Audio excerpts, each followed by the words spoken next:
नमस्कार दोस्तों, स्वागत है आपका हमारे चैनल स्टडी विथ पीके में। दोस्तों आज हम आपके लिए लेकर आए एक मास्टर वीडियो। जी हाँ दोस्तों, इसमें आपको मध्य प्रदेश जीके, साइंस और करंट अफेयर तीनों ही एक साथ देखने को मिलेंगे दोस्तों, जिससे कि ये वीडियो आपके लिए और भी ज़्यादा इंपॉर्टेंट हो जाती है।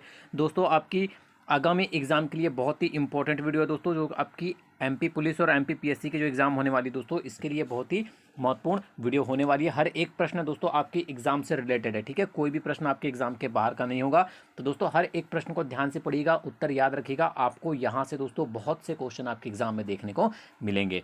तो चलिए दोस्तों, बिना किसी देरी के स्टार्ट करते हैं वीडियो। अगर आप चैनल को पहली बार देख रहे हैं तो चैनल को सब्सक्राइब कर लीजिए और बेल आइकन पर प्रेस कर लीजिए। और दोस्तों वीडियो को अंत तक जरूर देखिएगा। वीडियो पसंद आए तो लाइक और शेयर करना बिल्कुल नहीं भूलिएगा। हर एक प्रश्न दोस्तों आपके एग्जाम से रिलेटेड होगा, ठीक है। चलिए पहला प्रश्न देखते हैं क्या है। प्रधानमंत्री ने कब गरीब कल्याण रोजगार अभियान की शुरुआत की थी? आपको बताना है कि प्रधानमंत्री नरेंद्र मोदी द्वारा कब गरीब कल्याण रोजगार अभियान की शुरुआत की थी, ठीक है। मोस्ट आईएमपी क्वेश्चन दोस्तों, आपके एग्जाम में ये प्रश्न आपको जरूर देखने को मिल सकता है। तो आपको पता होना चाहिए दोस्तों इसका आंसर कि प्रधानमंत्री नरेंद्र मोदी ने कब गरीब कल्याण रोजगार अभियान की शुरुआत की थी। तो याद रखिएगा दोस्तों 20 जून 2020 को, ठीक है। 20 जून 2020 को प्रधानमंत्री नरेंद्र मोदी द्वारा गरीब कल्याण रोजगार अभियान की शुरुआत की गई थी, ठीक है। याद रखिएगा, बहुत ही अच्छा क्वेश्चन है। आगे बढ़ते हैं। वर्ष 2020 में यूनेस्को द्वारा मध्य प्रदेश के किस टाइगर रिजर्व को बायोस्फीयर रिजर्व का दर्जा प्रदान किया गया है? मोस्ट आईएमपी क्वेश्चन है। ऐसे क्वेश्चन ही दोस्तों आपको एग्जाम में सिलेक्शन दिलाएंगे, ठीक है। तो दोस्तों याद रखना है आपको कि Panna tiger reserve, option number A जो है दोस्तों, पन्ना टाइगर रिजर्व को वर्ष 2020 में यूनेस्को द्वारा, ठीक है ना, बायोस्फीयर रिजर्व का दर्जा प्रदान किया गया है। मोस्ट आईएमपी क्वेश्चन दोस्तों, बिल्कुल इस क्वेश्चन को याद रखना है, आपको भूलना नहीं है, ठीक है। याद हो गया आपको आंसर, पन्ना टाइगर रिजर्व। चलिए आगे बढ़ते हैं धीरे धीरे। निम्न में से किसको लाल रक्तिकाओं की कब्रगाह कहा जाता है? ठीक है, आपको बताना दोस्तों कि किसे लाल रक्त कोशिकाओं की कब्रगाह भी कहा जाता है। मोस्ट आईएमपी क्वेश्चन एग्जाम के लिए बिल्कुल रट के जाइएगा दोस्तों। लाल रक्त कोशिकाओं की जो कब्रगाह है वो तिल्ली या प्लीहा को कहा जाता है। मोस्ट आईएमपी क्वेश्चन है, साइंस के अंतर्गत ये क्वेश्चन आपको बार बार देखने को मिलेगा, ठीक है। तो याद रखिएगा ऑप्शन नंबर बी आपका आंसर हो जाएगा। तिल्ली या प्लीहा को लाल रक्त कोशिकाओं की कब्रगाह कहा जाता है। चलिए आगे बढ़ते हैं। मध्य प्रदेश का कुल अक्षांशीय विस्तार कितना है? Most IMP question, Madhya Pradesh GK के अंतर्गत आपको क्वेश्चन पूछे जाते हैं दोस्तों, जिसमें ये बहुत ही इंपॉर्टेंट क्वेश्चन हो जाता है आपका। तो याद रखिएगा दोस्तों कि मध्य प्रदेश का जो कुल अक्षांशीय विस्तार है वो 21 डिग्री 6 से 26 डिग्री 30 उत्तरी अक्षांश तक है, ठीक है। याद रखिएगा ऑप्शन नंबर ए आपका आंसर हो जाएगा। 31 डिग्री 6 मिनट से 26 डिग्री 30 मिनट तक है, ठीक है, उत्तरी अक्षांश। तो ऑप्शन नंबर ए आपका आंसर हो जाएगा। चलिए आगे बढ़ते हैं। 13वां आईसीसी पुरुष क्रिकेट विश्व कप 2023 का आयोजन कहाँ किया जाएगा? मोस्ट आईएमपी क्वेश्चन है दोस्तों, आपको बताना है कि 13वां आईसीसी पुरुष क्रिकेट विश्व कप 2023 का आयोजन कहाँ पर किया जाएगा? 4 ऑप्शन दिए गए हैं दोस्तों, आपको इन्हीं में से बताना है। तो दोस्तों इसका जो आयोजन है वो भारत में किया जाएगा, ठीक है। ऑप्शन नंबर बी आपका आंसर हो जाएगा दोस्तों। भारत में 13वां आईसीसी पुरुष क्रिकेट विश्व कप का आयोजन किया जाएगा, ठीक है, याद रखिएगा। वीरांगना दुर्गावती वन्यजीव अभ्यारण्य किस जिले में स्थित है? मोस्ट आईएमपी क्वेश्चन दोस्तों, एमपीजीके के अंतर्गत ये क्वेश्चन आपको बार बार देखने को मिलेगा। तो याद रखिएगा दोस्तों, वीरांगना दुर्गावती वन्यजीव अभ्यारण्य जो है वो दमोह जिले में स्थित है, ठीक है। ऑप्शन नंबर ए आपका आंसर हो जाएगा, दमोह जिला, ठीक है। चलिए आगे बढ़ते हैं दोस्तों, हर एक क्वेश्चन को ध्यान से पढ़िएगा, आंसर याद रखिएगा। केंद्रीय खेल मंत्री द्वारा लोगों को फिटनेस के प्रति प्रोत्साहित करने के उद्देश्य से फिट इंडिया फ्रीडम रन को कब लॉन्च किया गया? दी मोस्ट आईएमपी क्वेश्चन, ठीक है। यही क्वेश्चन है दोस्तों जो आपको एग्जाम में सिलेक्शन दिलाएंगे, ठीक है। केंद्रीय खेल मंत्री द्वारा लोगों को फिटनेस के प्रति प्रोत्साहित करने के उद्देश्य से फिट इंडिया फ्रीडम रन को लॉन्च कब किया गया? तो याद रखिएगा 15 अगस्त 2020 को किया गया, ठीक है। 15 अगस्त 2020 को फिट इंडिया फ्रीडम रन को लॉन्च किया गया। याद रखिएगा ऑप्शन नंबर बी आपका आंसर हो जाएगा। आगे बढ़ते हैं। क्योटो प्रोटोकॉल के साथ संबंधित था। आपको बताना दोस्तों कि जो क्योटो प्रोटोकॉल है वो किसके साथ संबंधित था या किससे संबंधित है, ठीक है, तो दोस्तों याद रखिएगा जो क्योटो प्रोटोकॉल है ये आपका जलवायु परिवर्तन से संबंधित है। ठीक है, ऑप्शन नंबर बी आपका आंसर हो जाएगा, अगर एग्जाम में पूछा जाता है तो याद रखिएगा। विश्व सतत विकास शिखर सम्मेलन 2020 कहाँ संपन्न हुआ था? मोस्ट एमपी क्वेश्चन आपको बताना है। विश्व सतत विकास शिखर सम्मेलन का जो आयोजन है दोस्तों ये हुआ था 2020 में नई दिल्ली में। ठीक है, ऑप्शन नंबर सी आपका आंसर हो जाएगा, नई दिल्ली में हुआ था विश्व सतत विकास शिखर सम्मेलन 2020। ठीक है, कहाँ संपन्न हुआ था? तो नई दिल्ली में, याद रखिएगा। आगे बढ़ते हैं। बहिर्मंडल में निम्न गैसों में से कौन सी अधिकतम मात्रा में पाई जाती है? ठीक है, आपको बताना है कि बहिर्मंडल में निम्नलिखित जो आपको गैस दी गई है चार, इनमें से कौन सी गैस जो है वो अधिकतम मात्रा में पाई जाती है। ठीक है, तो वो गैस है आपकी हाइड्रोजन गैस, जो कि बहिर्मंडल में सबसे अधिक मात्रा में पाई जाती है। तो ऑप्शन नंबर ये आपका आंसर हो जाएगा, हाइड्रोजन गैस। हर एक प्रश्न को याद रखिएगा। वर्ष 2020 में केंद्र सरकार द्वारा ऑनलाइन माध्यम से डिजिटल शिक्षा के लिए किस दिशा निर्देश प्रोग्राम को शुरू किया गया है? मोस्ट आईएमपी क्वेश्चन होने वाला है आपकी आगामी एग्जाम के लिए, तो याद रखिएगा दोस्तों। वर्ष 2020 में केंद्र सरकार द्वारा ऑनलाइन माध्यम से डिजिटल शिक्षा के लिए दोस्तों प्रज्ञाता प्रोग्राम शुरू किया गया है। ठीक है, याद रखिएगा, उस जिस दिशा निर्देश प्रोग्राम को शुरू किया गया है उसका नाम है दोस्तों प्रज्ञाता। ऑप्शन नंबर सी आपका आंसर हो जाएगा। ठीक है, याद रखिएगा, बहुत ही अच्छा क्वेश्चन दोस्तों, आपको अगर एग्जाम में पूछा जाता है तो पता होना चाहिए। चलिए आगे बढ़ते हैं। वन उपज पर आधारित फूड पार्क को मध्य प्रदेश के किस जिले में स्थापित किया जाएगा? मोस्ट आईएमपी क्वेश्चन है, बिल्कुल रट के जाइएगा। वन उपज पर आधारित जो फूड पार्क है दोस्तों उसको मध्य प्रदेश के उमरिया जिले में स्थापित किया जाना है। ठीक है, ऑप्शन नंबर बी आपका आंसर हो जाएगा, दी मोस्ट आईएमपी क्वेश्चन आगामी एग्जाम के लिए। ठीक है, याद रहेगा, उमरिया जिला। नदी का बहता हुआ जल किस प्रकार की ऊर्जा का संवहन करता है? ठीक है, आपको बताना दोस्तों कि नदी का जो बहता हुआ जल होता है वो किस प्रकार की ऊर्जा का संवहन करता है। चार ऑप्शन दिए हैं आपको, ए, बी, सी और डी, इन्हीं में से आपको बताना है। ठीक है, तो दोस्तों नदी का जो बहता हुआ जल होता है दोस्तों वो जिस प्रकार की ऊर्जा का संवहन करता है वो है दोस्तों आपकी गतिज ऊर्जा। ठीक है, ऑप्शन नंबर डी आपका आंसर हो जाएगा, गतिज ऊर्जा का संवहन करता है। चलिए आगे बढ़ते हैं, नेक्स्ट क्वेश्चन देख लेते हैं क्या है। निम्न में से कौन सा मध्य प्रदेश का सबसे छोटा राष्ट्रीय उद्यान है? अब आपको बताना दोस्तों कि मध्य प्रदेश का सबसे छोटा राष्ट्रीय उद्यान अगर आपको पूछा जाता है एग्जाम में तो याद रखिएगा फासिल राष्ट्रीय उद्यान, और एमपी जीके के अंतर्गत ये क्वेश्चन बार बार पूछा जाता है। ठीक है, याद रखिएगा, फासिल राष्ट्रीय उद्यान जो है मध्य प्रदेश का सबसे छोटा राष्ट्रीय उद्यान है, जो कि आपका डिंडोरी जिले में स्थित है। ठीक है ना, याद रखिएगा। चलिए आगे बढ़ते हैं। मध्य प्रदेश में ऋतु वेधशाला किस स्थान पर स्थित है? ठीक है, आपको बताना है मध्य प्रदेश में ऋतु वेधशाला किस स्थान पर स्थित है। एमपी जीके के अंतर्गत दोस्तों ये भी क्वेश्चन जो है बार बार एग्जाम में पूछा गया है। ठीक है, तो याद रखिएगा ऋतु वेधशाला जो है दोस्तों वो मध्य प्रदेश के इंदौर शहर में स्थित है। ठीक है, ऑप्शन नंबर सी आपका आंसर हो जाएगा। चलिए दोस्तों आगे बढ़ते हैं। मध्य प्रदेश राज्य सचिवालय किस भवन में स्थित है? चार ऑप्शन दिए हैं आपको दोस्तों कि मध्य प्रदेश राज्य सचिवालय किस भवन में स्थित है। ये क्वेश्चन अगर आपको एग्जाम में देखने को मिलता है दोस्तों तो याद रखना है आपको कि मध्य प्रदेश राज्य सचिवालय जो है वो आपका वल्लभ भवन में स्थित है। ऑप्शन नंबर सी आपका आंसर हो जाएगा, वल्लभ भवन। ठीक है ना, चलिए आगे बढ़ते हैं दोस्तों, देखते हैं नेक्स्ट क्वेश्चन क्या है। राष्ट्रमंडल खेलों का आयोजन सर्वप्रथम कब किया गया था? मोस्ट आईएमपी क्वेश्चन है, बिल्कुल ऐसे क्वेश्चन आपको रट के जाना है दोस्तों एग्जाम में। राष्ट्रमंडल खेलों का जो आयोजन दोस्तों वो सर्वप्रथम पूछा गया है आपको, तो ये किया गया था दोस्तों वर्ष 1930 में। ठीक है, ऑप्शन नंबर बी आपका आंसर हो जाएगा दोस्तों, वर्ष 1930 में सर्वप्रथम राष्ट्रमंडल खेलों का आयोजन किया गया था। ठीक है ना। एमी कमानी, ठीक है, एमी कमानी जिन्हें महिला स्नूकर चैंपियनशिप 2020 में कर्नाटक की विद्यापितले से हार का सामना करना पड़ा, वह भारत के किस राज्य से है? ठीक है, आपको बताना दोस्तों कि वह किस राज्य से है, एमी कमानी। अगर आपको एग्जाम में पूछा जाता है ये क्वेश्चन तो पता होना चाहिए दोस्तों, ये है आपकी मध्य प्रदेश राज्य की। ऑप्शन नंबर बी आपका आंसर हो जाएगा, मध्य प्रदेश राज्य से हैं। ठीक है, एमी कमानी। चलिए आगे बढ़ते हैं। सीकम पाचन के काम आता है, आपको बताना दोस्तों कि सीकम पाचन के काम आता है। क्या आता है दोस्तों? प्रोटीन, वसा, सेलुलोस या स्टार्च। तो दोस्तों याद रखिएगा सीकम जो है वो ठीक है, सीकम पाचन के काम आता है सेलुलोज। ऑप्शन नंबर सी आपका आंसर हो जाएगा। ठीक है, याद रखिएगा।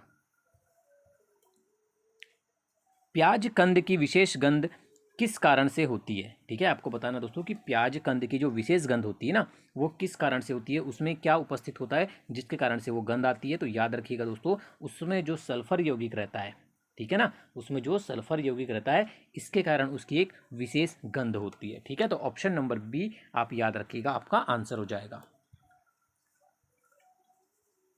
सतना स्थित सीमेंट कारखाना स्थापित किया गया है।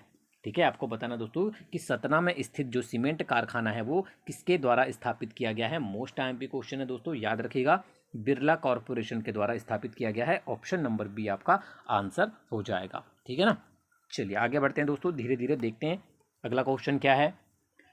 मंडला स्थित मोती महल का निर्माण निम्नलिखित में से किस शासक द्वारा करवाया गया?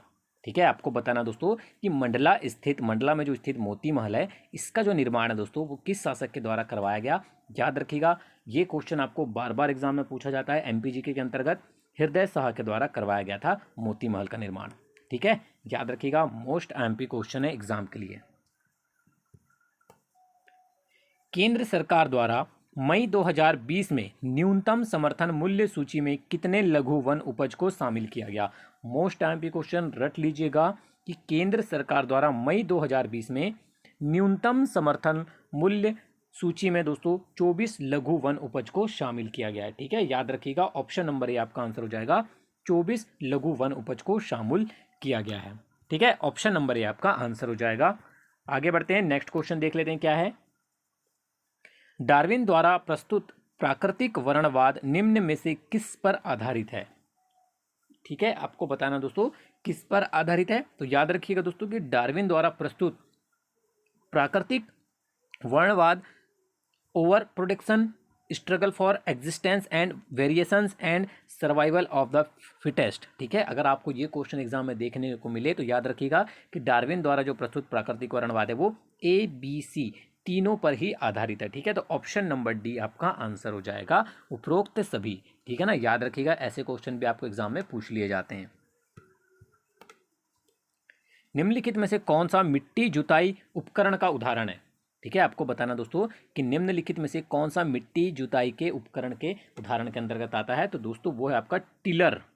ठीक है, टिलर जो है दोस्तों वो मिट्टी की जुताई के उपकरण के उदाहरण के अंतर्गत आता है। ठीक है, याद रखिएगा, ऑप्शन नंबर डी आपका आंसर हो जाएगा। मध्य प्रदेश का कौन सा जिला रॉक फॉस्फेट उत्पादन के लिए प्रसिद्ध है?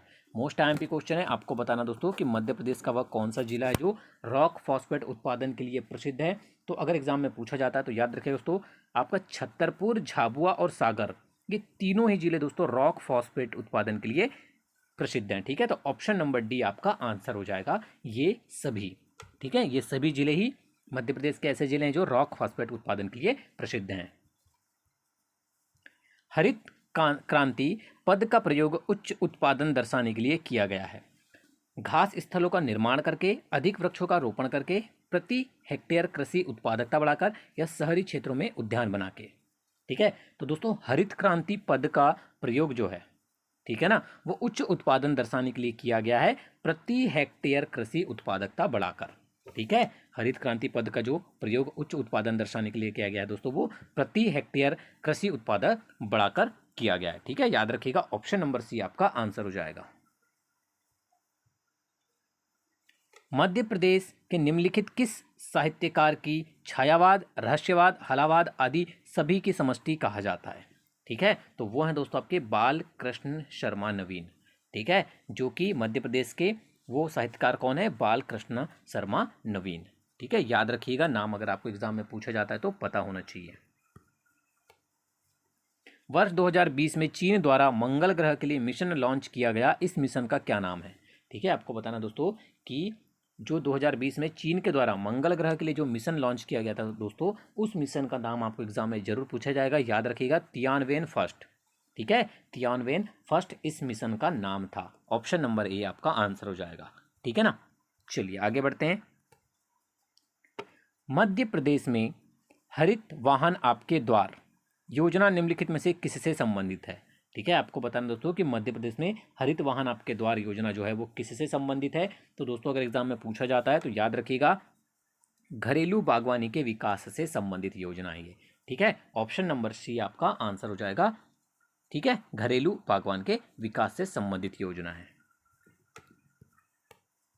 बाण सागर जल विद्युत परियोजना मध्य प्रदेश की किस राज्य के साथ एक संयुक्त परियोजना है। ठीक है, आपको बताना दोस्तों कि बाण सागर विद्युत परियोजना जो है, जल विद्युत परियोजना जो है वो मध्य प्रदेश की किस राज्य के साथ एक संयुक्त परियोजना है। तो याद रखिएगा दोस्तों कि बाण सागर जल विद्युत परियोजना जो है वो मध्य प्रदेश, बिहार और उत्तर प्रदेश की एक संयुक्त परियोजना है। ठीक है, तो आपका आंसर हो जाएगा ऑप्शन नंबर डी, बी और सी दोनों। ठीक है, मध्य प्रदेश के साथ बिहार और उत्तर प्रदेश की भी एक संयुक्त परियोजना है, याद रखिएगा बाण सागर जल विद्युत परियोजना। ठीक है, अंतरिक्ष यात्री निर्वात में सीधे नहीं खड़े रह सकते क्योंकि। ठीक है, आपको बताना दोस्तों कि जो अंतरिक्ष यात्री हैं वो निर्वात में सीधे खड़े नहीं रह सकते क्योंकि दोस्तों जो निर्वात होता है, ठीक है, मतलब यहाँ पर गुरुत्व नहीं होता है, इसलिए वे सीधे खड़े नहीं रह सकते। ठीक है, तो ऑप्शन नंबर ए आपका आंसर हो जाएगा दोस्तों, वहाँ पर गुरुत्व नहीं होता है इसलिए वे सीधे खड़े नहीं रह पाते हैं। ठीक है ना, आगे बढ़ते हैं। किस राज्य सरकार ने प्रवासी श्रमिकों की सहायता के लिए रोजगार हेतु सेतु योजना शुरू की। ठीक है, आपको बताना दोस्तों कि किस राज्य सरकार ने प्रवासी श्रमिकों की सहायता हेतु रोजगार सेतु योजना शुरू की। तो वो राज्य है दोस्तों आपका option number C, Madhya Pradesh राज्य। ठीक है, याद रखिएगा ऑप्शन नंबर सी आपका आंसर हो जाएगा मध्य प्रदेश। आगे बढ़ते हैं। निम्न युग्मों में से कौन सा एक कण प्रतिकण युग्म है। ठीक है, आपको बताना दोस्तों कि कौन सा एक प्रतिकण युग्म है। तो वो है दोस्तों आपका इन चारों में से आपको बताना है इलेक्ट्रॉन पॉजिट्रॉन। ठीक है, इलेक्ट्रॉन पॉजिट्रॉन जो है दोस्तों वो एक कण प्रतिकण है। ठीक है, कण और प्रतिकण का एक युग्म जो है वो आपका ऑप्शन नंबर ए है, इलेक्ट्रॉन और पॉजिट्रॉन। आपको ऐसे क्वेश्चन अगर एग्जाम में पूछे जाते हैं तो याद रखिएगा। मध्य प्रदेश राज्य का पहला ग्राम न्यायालय कहाँ स्थित है। काफ़ी बार एग्जाम में पूछा जा चुका है दोस्तों ये क्वेश्चन कि मध्य प्रदेश राज्य का जो पहला ग्राम न्यायालय स्थित है दोस्तों वो है झातला ग्राम। ठीक है, याद रखिएगा ऑप्शन नंबर ए आपका आंसर हो जाएगा झातला ग्राम। आगे बढ़ते हैं दोस्तों धीरे धीरे। तारे पूर्व से पश्चिम में किस कारण ज़्यादा दिखते हैं। आपको बताना दोस्तों कि जो तारे हैं वो किस कारण से पूर्व से पश्चिम में अधिक दिखते हैं। ठीक है, तो दोस्तों ये ऐसा इसलिए होता है क्योंकि जो पृथ्वी है दोस्तों वो पश्चिम से पूर्व की ओर घूम रही होती है। ठीक है, पृथ्वी जो है वो पश्चिम से पूर्व की ओर घूमती है, इसलिए जो तारे हैं दोस्तों वो पूर्व से अधिक पश्चिम में दिखाई देते हैं। ठीक है, याद रखिएगा।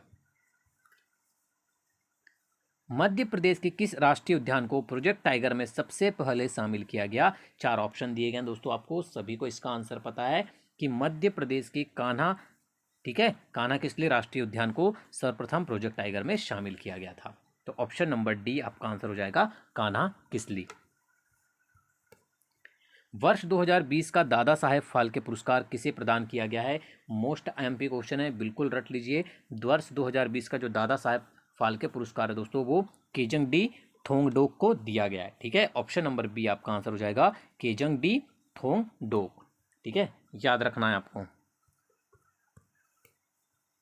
मध्य प्रदेश का ऑटोमोबाइल उद्योग समूह कहाँ है। ठीक है, आपको बताना दोस्तों कि मध्य प्रदेश का ऑटोमोबाइल उद्योग समूह कहाँ पर स्थित है। एग्जाम के लिए बहुत ही ज़्यादा इंपॉर्टेंट क्वेश्चन है, याद रखिएगा पीतमपुर। ठीक है, मध्य प्रदेश का ऑटोमोबाइल उद्योग जो है वो पीतमपुर में स्थित है। तो ऑप्शन नंबर ए दोस्तों आपका आंसर हो जाएगा पीतमपुर। कौन सी चावल की किस्म नहीं है। आपको बताना दोस्तों कि निम्नलिखित में से जो आपको किस्म दी गई है इनमें से चावल की किस्म के अंतर्गत कौन सी नहीं आती है। तो वो है दोस्तों आपकी ज्वाला। ठीक है, बाकी हंसा, जया और पद्मा ये तीनों ही आपकी चावल की किस्म के अंतर्गत आती है। ज्वाला जो है दोस्तों वो एक चावल की किस्म नहीं है। ठीक है ना, याद रखिएगा। बाकी आपको तीनों ही किस्म याद रखना है, हंसा, जया और पद्मा जो है वो चावल की किस्में हैं। चलिए आगे बढ़ते हैं। मध्य प्रदेश में सर्वाधिक अनुसूचित जाति की जनसंख्या प्रतिशत किस जिले में है। ठीक है, आपको बताना है सर्वाधिक अनुसूचित जाति की जनसंख्या किस जिले में स्थित है। दोस्तों एग्जाम में पूछा जाता है ये क्वेश्चन, तो याद रखिएगा ये आपके उज्जैन जिले में। ठीक है, ऑप्शन नंबर बी आपका आंसर हो जाएगा उज्जैन जिला। देश में मध्य प्रदेश निम्न खनिजों का सबसे बड़ा उत्पादक है। ठीक है, आपको बताना है कि भारत देश में मध्य प्रदेश जो है दोस्तों आपको यहाँ पर कुछ खनिज दिए गए हैं, इनमें से सबसे बड़ा उत्पादक जो है दोस्तों मध्य प्रदेश, वो है दोस्तों तांबा एवं हीरा का। ठीक है, याद रखिएगा, तांबे एवं हीरे का सबसे बड़ा उत्पादक है। तो ऑप्शन नंबर डी आपका आंसर हो जाएगा। चलिए आगे बढ़ते हैं। गन कैरियज फैक्ट्री और हैवी व्हीकल फैक्ट्री कहाँ पर स्थित है? एग्जाम में ये क्वेश्चन लगातार रिपीट होता है, तो आपको पता होना चाहिए दोस्तों कि गन कैरियज फैक्ट्री और हैवी व्हीकल फैक्ट्री जो है दोस्तों वो मध्य प्रदेश के जबलपुर शहर में स्थित है। ऑप्शन नंबर सी आपका आंसर हो जाएगा। मध्य प्रदेश के जबलपुर में स्थित है आपकी गन कैरियज फैक्ट्री और हैवी व्हीकल फैक्ट्री। भारत में राष्ट्रीय आय का आकलन करने वाली संस्था है। ठीक है, आपको बताना दोस्तों कि भारत में राष्ट्रीय आय का आकलन करने वाली संस्था का नाम बताना है आपको। याद रखिएगा दोस्तों, केंद्रीय सांख्यिकी संगठन। ऑप्शन नंबर डी आपका आंसर हो जाएगा। भारत में राष्ट्रीय आय का आकलन करने वाली जो संस्था है वो है केंद्रीय सांख्यिकी संगठन। ऑप्शन नंबर डी आपका आंसर हो जाएगा। आगे बढ़ते हैं। मध्य प्रदेश में किस उद्योग के लिए तेंदुपत्ता का उपयोग होता है? बहुत ही अच्छा क्वेश्चन है। आपको बताना है कि मध्य प्रदेश में किस उद्योग के लिए तेंदुपत्ता का प्रयोग किया जाता है। सभी को पता है, बीड़ी उद्योग के लिए। ठीक है, तेंदुपत्ता का जो प्रयोग है वो बीड़ी बनाने के लिए किया जाता है। तो ऑप्शन नंबर बी आपका आंसर हो जाएगा, बीड़ी उद्योग। केंद्र सरकार द्वारा उपभोक्ताओं के अधिकारों को बढ़ावा देने व उसके संरक्षण को प्रभावी बनाने के लिए उपभोक्ता संरक्षण अधिनियम 2019 की स्थिति को लागू किया गया। ठीक है, बहुत ही अच्छा क्वेश्चन है, बिल्कुल इसको रट के जाइएगा, एग्जाम में जरूर पूछा जाएगा आपको। ठीक है ना, उपभोक्ता संरक्षण अधिनियम 2019 जो है दोस्तों वो 20 जुलाई 2020 को लागू किया गया। ठीक है, ऑप्शन नंबर बी याद रखना है आपको, डेट 20 जुलाई 2020। वित्तीय प्रणाली का वह अंग जहां राशियों का लेन देन होता है क्या कहलाता है? मोस्ट आईएमपी क्वेश्चन है दोस्तों, याद रखिएगा। वित्तीय प्रणाली का वह अंग जहां राशियों का लेन देन होता है दोस्तों मुद्रा बाजार कहलाता है। ठीक है, याद रखिएगा, एग्जाम में ये भी क्वेश्चन बार बार पूछा जाता है, आपको पता होना चाहिए। चलिए आगे बढ़ते हैं। दिसंबर 2020 में भारत की पहली ड्राइवरलेस ट्रेन का शुभारंभ कहाँ किया गया? बहुत ही अच्छा क्वेश्चन है दोस्तों, याद रखिएगा। दिसंबर 2020 में भारत की पहली ड्राइवरलेस ट्रेन जो है दोस्तों इसका शुभारंभ दिल्ली मेट्रो में किया गया। ठीक है, ऑप्शन नंबर बी आपका आंसर हो जाएगा, Delhi metro.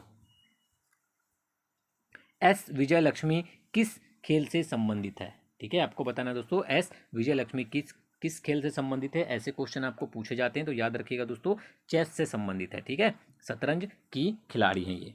Option number C आपका आंसर हो जाएगा। स्वतंत्र भारत के लिए व्यक्तिगत रूप से पहला ओलंपिक पदक किसने जीता था? ठीक है, आपको बताना है, स्वतंत्र भारत के लिए व्यक्तिगत रूप से पहला ओलंपिक पदक किसने जीता था। आपको 4 ऑप्शन दिए हैं दोस्तों, तो याद रखिएगा, अगर आपको पूछा जाता है कि स्वतंत्र भारत के लिए व्यक्तिगत रूप से जो पहला ओलंपिक पदक है वो के.डी. जाधव ने जीता था। ठीक है, ऑप्शन नंबर ए आपका आंसर हो जाएगा, के.डी. जाधव। चलिए आगे बढ़ते हैं। वैश्विक शांति सूचकांक 2020 में भारत का कौन सा स्थान है? ठीक है, आपको बताना है, वैश्विक शांति सूचकांक 2020 में जो भारत का स्थान है दोस्तों वो है 139वां। ठीक है, ऑप्शन नंबर डी आपका आंसर हो जाएगा। वैश्विक शांति सूचकांक 2020 की बात है, तो भारत का स्थान आपको 139वां है, याद रखने हैं। ठीक है, ICC under 19 cricket world cup 2020 का खिताब किसने जीता है? ठीक है, आपको बताना दोस्तों, ICC under 19 cricket world cup का जो खिताब है वो किसके द्वारा जीता गया है दोस्तों? तो याद रखिएगा, बांग्लादेश की टीम के द्वारा जीता गया है ICC under 19 cricket world cup 2020 का खिताब। ऑप्शन नंबर बी याद रख के जाइएगा एग्जाम में। नियंत्रक एवं महालेखा परीक्षक के पास निम्नलिखित में से किस निधि पर परीक्षण करने का अधिकार होता है? ठीक है, तो याद रखिएगा दोस्तों, नियंत्रक एवं महालेखा परीक्षक मतलब कैग के पास जो है दोस्तों वो केंद्र की संचित निधि, राज्य की संचित निधि और केंद्र की लोक लेखा निधि, इन तीनों का ही, ठीक है, इन तीनों ही निधि पर परीक्षण करने का अधिकार होता है। तो ऑप्शन नंबर डी आपका आंसर हो जाएगा, उपरोक्त सभी। ठीक है, याद रखिएगा, मोस्ट आईएमपी क्वेश्चन है, ऐसे क्वेश्चन जरूर आपको एग्जाम में देखने को मिलते हैं। मानव शरीर का कौन सा अंग शरीर के ताप को नियंत्रित रखता है? जो दोस्तों आपको 4 ऑप्शन दिए गए हैं, इनमें से बताना दोस्तों कि मानव शरीर का वो कौन सा अंग है जो शरीर के ताप को नियंत्रित रखता है। तो वो है दोस्तों आपका फेफड़ा। ठीक है, ऑप्शन नंबर बी आपका आंसर हो जाएगा दोस्तों, फेफड़ा। ठीक है, याद रख के जाइएगा एग्जाम में। मध्य प्रदेश में प्रथम रेल मार्ग कब प्रारंभ हुआ?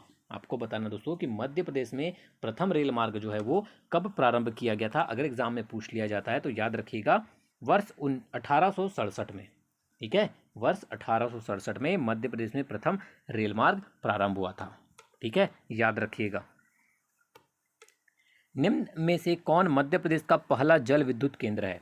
मोस्ट आईएमपी क्वेश्चन दोस्तों, काफ़ी बार एग्जाम में पूछा गया है। गांधी सागर जल विद्युत केंद्र जो है दोस्तों वो मध्य प्रदेश का पहला जल विद्युत केंद्र है। ऑप्शन नंबर सी याद रखिएगा। अगर एग्जाम में पूछा जाता है आपको तो ये आंसर पता होना चाहिए। ठीक है ना आपको। चलिए आगे बढ़ते हैं। निम्न में से कौन सा वनों का राष्ट्रीयकरण करने वाला भारत का पहला राज्य है।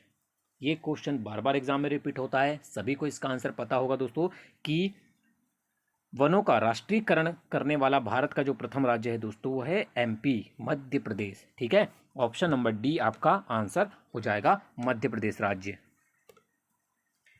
निम्न में से कौन सी परियोजना मध्य प्रदेश व महाराष्ट्र की संयुक्त परियोजना है। ऐसे ही क्वेश्चन दोस्तों आपको एग्जाम में लगातार पूछे जाते हैं और इन्हीं का आंसर आपको पता होना चाहिए दोस्तों कि निम्न में से जो परियोजना मध्य प्रदेश व महाराष्ट्र की संयुक्त परियोजना है वो है दोस्तों आपकी बावनथड़ी परियोजना। ऑप्शन नंबर ए दोस्तों आपका आंसर हो जाएगा, the most IMP question exam के लिए।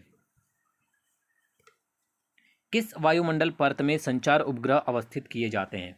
ठीक है, आपको बताना दोस्तों कि किस वायुमंडलीय परत में संचार उपग्रह अवस्थित किए जाते हैं। बहुत अच्छा क्वेश्चन है, याद रखिएगा दोस्तों। संचार उपग्रह जो है वो एग्जोस्फीयर या बहिर्मंडल में स्थापित किए जाते हैं या अवस्थित किए जाते हैं। ठीक है ना, याद रखिएगा, मोस्ट आईएमपी क्वेश्चन है, ये क्वेश्चन आपको जरूर पूछा जाएगा एग्जाम में। मुख्यमंत्री तीर्थ दर्शन योजना किस राज्य की है। ठीक है, आपको बताना दोस्तों कि मुख्यमंत्री तीर्थ दर्शन योजना जो है दोस्तों वो किस राज्य की योजना है। तो याद रखिए दोस्तों, मोस्ट आईएमपी क्वेश्चन होगा आपके आगामी एग्जाम के लिए। Option number B Madhya Pradesh राज्य की योजना है यह। ठीक है, मुख्यमंत्री तीर्थ दर्शन योजना मध्य प्रदेश राज्य की योजना है। आपदा निवारण के टॉप डाउन उपागम में सबसे निचला स्तर क्या है। ठीक है, आपको बताना दोस्तों कि आपदा निवारण के टॉप डाउन उपागम में सबसे निचला स्तर जो है दोस्तों वो याद रखिएगा वो है राज्य स्तर। ठीक है, ऑप्शन नंबर सी आपका आंसर हो जाएगा, राज्य स्तर। ठीक है, कौन सा ध्रुवीय यौगिक नहीं है। चार ऑप्शन दिए दोस्तों आपको, तो इनमें से बताना है कि कौन सा एक ध्रुवीय यौगिक के अंतर्गत नहीं आएगा। ठीक है, देखिए दोस्तों HCl, HF और HO ये तीनों ही आपके दोस्तों एक ध्रुवीय यौगिक हैं। ठीक है, याद रखिएगा ध्रुवीय यौगिक है। जो आपका CCl4 है, ठीक है, कार्बन टेट्राक्लोराइड जो है एक ध्रुवीय यौगिक के अंतर्गत नहीं आएगा, इसलिए आपका यह आंसर हो जाएगा। ठीक है, ऑप्शन नंबर सी। निम्नलिखित में से कौन सा कथन सही नहीं है। आपको चार कथन दिए गए दोस्तों, इनमें से बताना है कि आपको कि कौन सा कथन सही नहीं है। ठीक है, तो दोस्तों ये चार कथन है आपके। NaCl की मौजूदगी में प्लास्टर ऑफ पेरिस जो है की दर में वृद्धि होती है। सीमेंट में जिप्सम का उपयोग उसकी स्थापना दर को मंद करने के लिए किया जाता है। सभी क्षारीय मृदा धातु जल योजित लवण उत्पन्न करते हैं। बेरियम तथा स्ट्रॉन्सियम प्रकृति में मुक्त रूप से पाए जाते हैं। तो दोस्तों निम्नलिखित में से जो कथन आपका असत्य है वो है दोस्तों कि जो बेरियम और स्ट्रॉन्सियम है, ठीक है, बेरियम और जो स्ट्रॉन्सियम है दोस्तों ये प्रकृति में मुक्त अवस्था में नहीं पाए जाते हैं। ठीक है ना, याद रखिएगा, ऑप्शन नंबर डी आपका आंसर हो जाएगा, ये मुक्त अवस्था में नहीं पाए जाते हैं, इसलिए यह कथन जो है ये आपका गलत है, इसलिए ये आपका सही आंसर हो जाएगा। ठीक है ना, चलिए आगे बढ़ते हैं। भारत में कृषि उत्पादों के बाजार को किसके अधीन विनियमित किया जाता है। ठीक है, आपको चार ऑप्शन दिए गए हैं दोस्तों, किसके अधीन नियमित किया जाता है। अगर आपको एग्जाम में पूछा जाता है तो याद रखिएगा दोस्तों, ये किया जाता है आपके चार ऑप्शन हैं। आवश्यक वस्तु अधिनियम 1955, राज्य द्वारा अधिनियमित कृषि उत्पाद विपणन समिति अधिनियम, कृषि उत्पाद अधिनियम 1937 या खाद्य उत्पाद आदेश 1956 एवं मांस तथा खाद्य उत्पाद आदेश 1973। तो दोस्तों याद रखिएगा कि भारत में कृषि उत्पादों के बाजार को किसके अधीन विनियमित किया जाता है। अगर एग्जाम में पूछा जाता है दोस्तों तो याद रखना है आपको, ये किया जाता है आपका राज्यों द्वारा। ठीक है, राज्यों द्वारा अधिनियमित कृषि उत्पाद विपणन समिति अधिनियम के अंतर्गत। ठीक है, ऑप्शन नंबर बी आपका आंसर हो जाएगा। ठीक है, किसके अधीन विनियमित किया जाता है, तो राज्यों द्वारा अधिनियमित कृषि उत्पाद विपणन समिति अधिनियम के अंतर्गत किया जाता है अधीन। ठीक है, चलिए आगे बढ़ते हैं। नेशनल सिस्मोलॉजिकल डेटाबेस सेंटर की स्थापना कहाँ की गई है? ठीक है, आपको बताना है दोस्तों कि नेशनल सिस्मोलॉजिकल डेटाबेस सेंटर की स्थापना कहाँ की गई है। अगर एग्जाम में पूछा जाता है तो याद रखना है आपको, नई दिल्ली में की गई है। ठीक है, ऑप्शन नंबर सी आपका आंसर हो जाएगा, नई दिल्ली। मध्य प्रदेश का बैतूल जिला क्यों प्रसिद्ध है? ठीक है, आपको बताना दोस्तों कि मध्य प्रदेश का जो बैतूल जिला है वो किस लिए प्रसिद्ध है। अगर एग्जाम में पूछा जाता है तो दोस्तों याद रखिएगा, कोयला भंडार के लिए प्रसिद्ध है। ठीक है, मध्य प्रदेश का बैतूल जिला। तात्या टोपे को फांसी किस स्थान पर दी गई? ठीक है दोस्तों, आपको बताना है कि तात्या टोपे को किस स्थान पर फांसी दी गई थी। बहुत ही अच्छा क्वेश्चन है, अगर एग्जाम में पूछा जाता है आपको तो पता होना चाहिए दोस्तों। शिवपुरी में दी गई थी। ठीक है, मध्य प्रदेश के शिवपुरी में तात्या टोपे को फांसी दी गई थी। नेशनल स्टॉक एक्सचेंज का गठन किस समिति की सिफारिश पर किया गया? ठीक है, आपको बताना दोस्तों कि नेशनल स्टॉक एक्सचेंज का जो गठन है वो किस समिति की सिफारिश पर किया गया था दोस्तों? तो आपको याद रखना है, फेरवानी समिति की सिफारिश पर किया गया था। ऑप्शन नंबर बी आपका आंसर हो जाएगा। ये क्वेश्चन जो दोस्तों एग्जाम में पूछे जाते हैं, ठीक है, बार बार याद रखिएगा। 2011 की जनगणना के अनुसार मध्य प्रदेश के कितने जिलों की जनगणना का आधार बनाया गया था? ठीक है, याद रखिएगा दोस्तों कि 2011 की जनगणना के अनुसार मध्य प्रदेश के कितने जिलों की जनगणना का आधार बनाया गया था दोस्तों? याद रखिएगा, 50 जिलों की जनगणना का आधार बनाया गया था। ठीक है, याद रखिएगा, ऑप्शन नंबर ए आपका आंसर हो जाएगा। निम्नलिखित युग्मों में असत्य बताइए। पावागिरी, खरगोन, उदयगिरी, शहडोल, अमरकंटक, शहडोल, भ्रथरी या भर्नुहरी गुफा, धार। तो दोस्तों निम्नलिखित में से जो आएगा, जो अमरकंटक है, ये आएगा दोस्तों आपका असत्य हो जाएगा। ठीक है, बाकी ए, बी और डी आपके सत्य होंगे। अमरकंटक और शहडोल का जो युग्म है दोस्तों ये आपका गलत हो जाएगा। ठीक है, तो ऑप्शन नंबर सी आपका आंसर हो जाएगा। यहाँ पर शहडोल की जगह क्या होना था दोस्तों? अनूपपुर होना था। ठीक है, याद रखिएगा। प्रदेश में ऊनी कपड़े का कारखाना कहाँ पर स्थित है? ठीक है, आपको बताना दोस्तों कि प्रदेश में ऊनी कपड़ों का जो कारखाना है दोस्तों वो इंदौर में स्थित है। ठीक है, मध्य प्रदेश के इंदौर में स्थित है। तो ऑप्शन नंबर ए आपका आंसर हो जाएगा, इंदौर। आगे बढ़ते हैं। मध्य प्रदेश में तेल शोधन कारखाना की स्थापना में से कहाँ प्रस्तावित है? ठीक है, आपको बताना है कि मध्य प्रदेश में तेल शोधन कारखाना की स्थापना जो है दोस्तों वो कहाँ की गई है? तो याद रखिएगा, आसागोड में। ऑप्शन नंबर सी आपका आंसर हो जाएगा, आसागोड। मध्य प्रदेश में विधानसभा सीटों की कुल संख्या कितनी है? ठीक है, आपको बताना दोस्तों कि मध्य प्रदेश में विधानसभा सीटों की कुल संख्या अगर आपको एग्जाम में पूछा जाता है तो सभी को पता है दोस्तों कितनी है? 230 है। ठीक है, और ये क्वेश्चन एग्जाम में बार बार रिपीट होता है, याद रखिएगा। मध्य प्रदेश का कौन सा जिला पावरलूम के लिए जाना जाता है? मोस्ट आईएमपी क्वेश्चन है दोस्तों, याद रखिएगा कि मध्य प्रदेश का जो जिला पावरलूम के लिए जाना जाता है वो जिला है आपका बुरहानपुर जिला। ठीक है, ऑप्शन नंबर डी आपका आंसर हो जाएगा दोस्तों। बुरहानपुर जिला जो है वो पावरलूम के लिए जाना जाता है। निम्न ताप विद्युत केंद्रों में सर्वाधिक विद्युत उत्पादन क्षमता किसकी है? 4 ऑप्शन दिए गए दोस्तों, आपको बताना है कि निम्न ताप विद्युत केंद्रों में से जो सर्वाधिक विद्युत उत्पादन क्षमता है दोस्तों वो किसकी है? तो याद रखिएगा, विंध्याचल विद्युत केंद्र। ठीक है, विंध्याचल ताप विद्युत केंद्र की जो उत्पादन क्षमता है दोस्तों वो सर्वाधिक है। मध्य प्रदेश के किस स्थान पर कृषि महाविद्यालय खोला गया है? ठीक है, आपको बताना दोस्तों, कृषि महाविद्यालय पूछा गया है आपको, तो ये है दोस्तों आपका गंजबासौदा। ठीक है, ऑप्शन नंबर बी आपका आंसर हो जाएगा। अगर आपको पूछा जाए कि मध्य प्रदेश के किस स्थान पर कृषि महाविद्यालय है तो वो है दोस्तों आपका गंजबासौदा। ठीक है। हजरत मकबूल की कब्र निम्नलिखित में से किस महल में स्थित है? आपको ये क्वेश्चन भी एग्जाम में बार बार देखने को मिलेगा दोस्तों, तो याद रखिएगा, धार के किले में। ठीक है, हजरत मकबूल की जो कब्र है वो किस महल में? धार के किले में स्थित है। ठीक है, तो ऑप्शन नंबर सी आपका आंसर हो जाएगा, धार का किला। तो ये थे दोस्तों आज के आपके बहुत ही इंपॉर्टेंट क्वेश्चन जो कि आपकी आगामी एग्जाम के लिए बहुत ज़्यादा महत्वपूर्ण है। वीडियो को अंत तक देखने के लिए धन्यवाद दोस्तों। वीडियो पसंद आया हो तो लाइक और शेयर जरूर कीजिएगा। धन्यवाद।